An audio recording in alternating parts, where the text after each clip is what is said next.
So once you've installed the dongle in your OBD port, you'll be asked to press connect, and so it will start connecting, sending pin. Okay, well that worked pretty quick. Press continue. It says start engine and then press connect. So let's do that.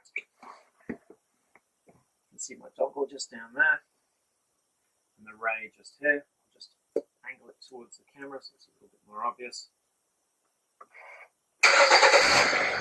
Start engine, then press connect. So just press connect here. And it's connecting to the vehicle, configuring, saving to the cloud, and it's connected. So now you can start sending your vehicle, your trips up to the cloud and just storing everything, which is pretty handy. This is about installing the ray, and then setup is complete. It just says let's go. At this point, we're going to start calibration.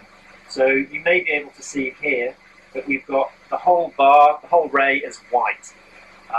And over your next 10 start-stops, so your next 10 trips, it will progressively go green.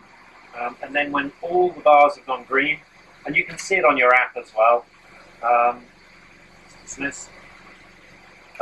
You can see calibration process on the app.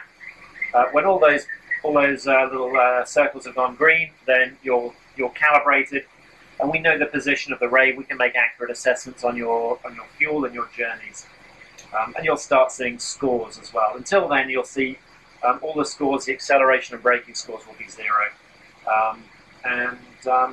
so yeah, that's calibration. It's automatic. There's not much you need to do. You just need to sort of see when it's working, and when it's working, everything's blue if you're good and red if you're inefficient.